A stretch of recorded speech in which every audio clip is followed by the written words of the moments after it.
Bonsoir les enfants, je suis la mère Noël et je vais vous raconter une histoire. Cette histoire, c'est la fabuleuse histoire des gilets dorés. Il était une fois, dans une contrée lointaine, un royaume merveilleux où les habitants se nourrissaient de fromages de toutes sortes. Ce royaume était gouverné par un méchant roi qui vivait dans un palais tout en or au fond d'une forêt maléfique. Ce méchant roi passait son temps à faire la fête avec ses copains et il ne sortait jamais de son palais. Or, un mal mystérieux s'était abattu sur la contrée. Peu à peu, les habitants devenaient invisibles.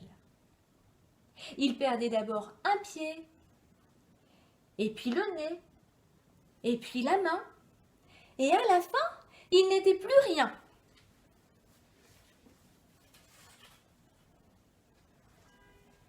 Un matin, près d'une fontaine, à la lisière de la forêt, 3 paysannes se lamentaient. L'une avait perdu son nez, l'autre sa main, l'autre son pied. « Allons voir le roi pour le prévenir, » dit l'une d'elles.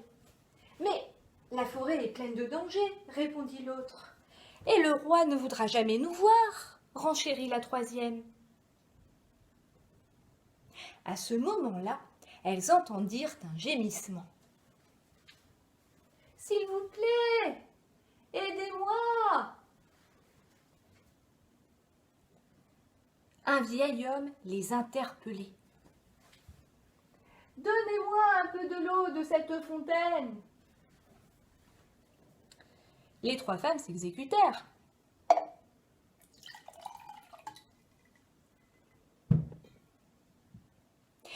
Le vieil homme but l'eau de la fontaine.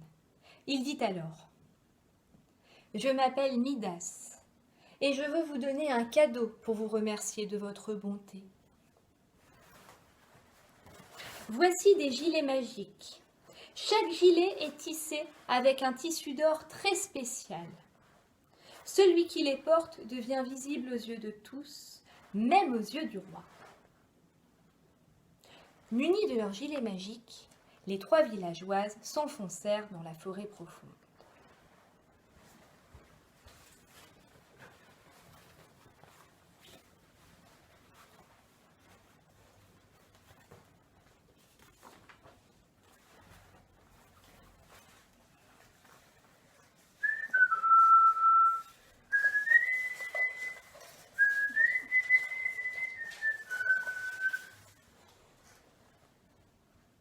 À peine avaient-elles fait quelques pas qu'elles furent importunées par de grands oiseaux noirs, de véritables harpies qui tournaient et tournaient au-dessus d'elles en criant « Gueux, manants, honte à vous, rentrez vous cacher dans vos maisons !»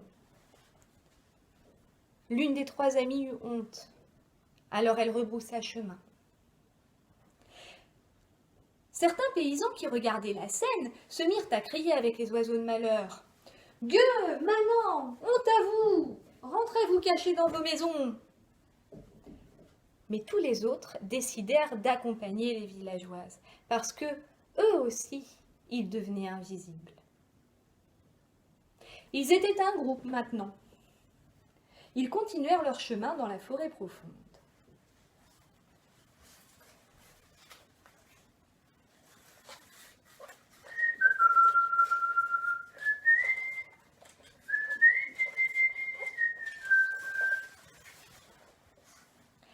Les villageoises et les paysans marchaient joyeusement. Ils chantaient des chansons pour se donner des courages. Un paysan chantait très fort. Soudain, au loin, ils aperçurent une dame très très belle. Elle était richement vêtue d'une robe de brocart et d'un manteau d'hermine. Elle portait à la main un panier de pommes rouges et brillantes. Quand elle vit arriver la troupe, elle s'approcha du paysan qui chantait le plus fort, et elle lui dit « Monsieur, comme vous chantez bien, comme vous êtes beau, prenez cette pomme, elle vient directement des jardins du roi. Venez avec moi, je vous présenterai au roi. » Flatté, Le paysan croqua la pomme et décida de partir avec la dame. Avant de partir, la dame choisit un autre paysan et elle lui dit: Oh monsieur, vous aussi, vous chantez si bien et vous êtes tellement... Ah non, hein, gardez pour vous et vos pommes et vos plâtreries. Moi, je reste avec mes amis, répondit le deuxième paysan. À ces mots, le joyeux groupe applaudit et chanta des chansons.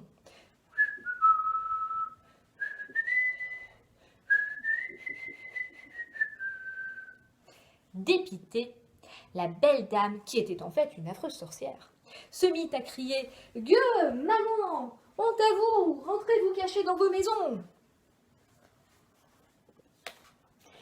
Parmi les bûcherons qui regardaient la scène, certains espéraient avoir une pomme. Alors, ils partirent avec la dame. Mais tous les autres décidèrent d'accompagner les villageoises et les paysans parce que eux aussi, ils devenaient invisibles. Ils étaient une joyeuse troupe maintenant. Ils continuèrent leur chemin dans la forêt profonde.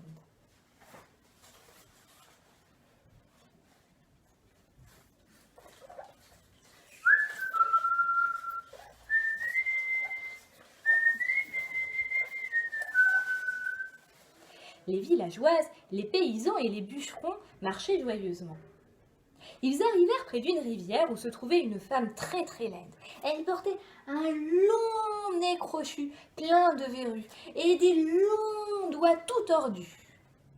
Quand elle vit arriver la bande chantante, toute scintillante avec ses gilets dorés, elle leur dit d'une voix criarde: Mes amis, je sais pourquoi vous voulez voir le roi, c'est parce que vous devenez invisibles. Mais notre bon roi n'est pas responsable. Je sais, moi, qui est la cause de vos malheurs. Son visage grimaçant de méchanceté se tourna alors vers un innocent bûcheron qui venait d'arriver. Lui! Regardez, il ne mange pas les mêmes fromages que nous. C'est lui qui nous rend invisibles. C'est pas vrai, se défendit le bûcheron.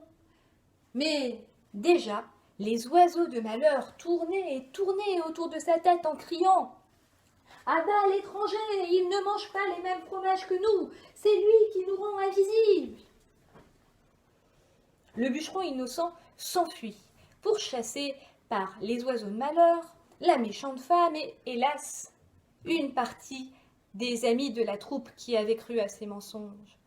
C'était un piège, en effet, destiné à empêcher les gilets dorés de se rendre au palais. Parmi les lavandières qui regardaient la scène, certaines pourchassèrent l'innocent. Mais toutes les autres décidèrent d'accompagner les villageoises, les paysans et les bûcherons jusqu'au palais, parce que, elles aussi, elles devenaient invisibles. Ils étaient une foule maintenant. Ils continuèrent leur chemin dans la forêt profonde.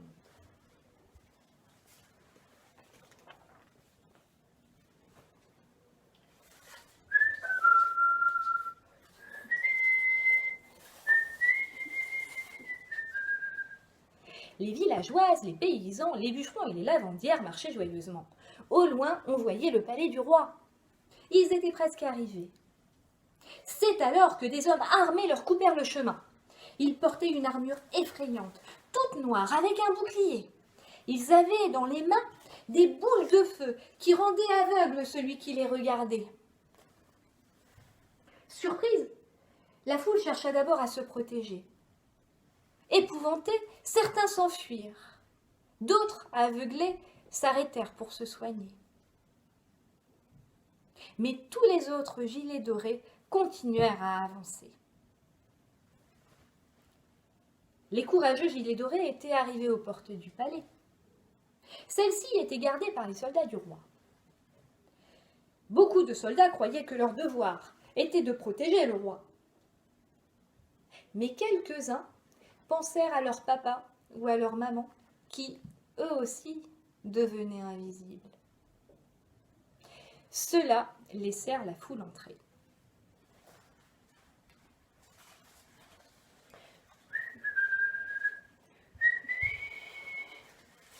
Que Comme d'habitude, dans le palais, c'était la fête, l'or ruisselait à flots. La joyeuse troupe arriva en chantant dans la salle du trône. Le roi était en train de danser avec ses copains, mais ses copains n'avaient pas de visage. Quand le méchant roi vit la foule entrer, il cria « Gueux, Manon, sortez de mes appartements !» À côté du trône, un chaudron bouillonnait. Une des lavandières curieuses s'approcha et pof, elle disparut. À ce moment-là, les gilets dorés comprirent enfin pourquoi ils devenaient invisibles. Ce chaudron maléfique aspirait toute la vie alentour pour la transformer en or. La foule s'approche alors pour regarder l'infâme mixture qui bouillonne dans le chaudron. Mais devant tant de regards, le chaudron fond sur lui-même et les hommes sans visage se réduisent en cendres. À ce moment-là, les gilets dorés comprirent pourquoi les hommes armés avaient des boules aveuglantes. Seuls des yeux grands ouverts pouvaient conjurer la malédiction. Tout l'or du chaudron se répand alors sur le sol, dans le palais, dans la forêt. Celle-ci devient brillante comme un arbre de Noël. Les habitants du pays des fromages redeviennent bien visibles et bien heureux. Quant au méchant roi, il disparut dans la forêt et on ne le revit jamais.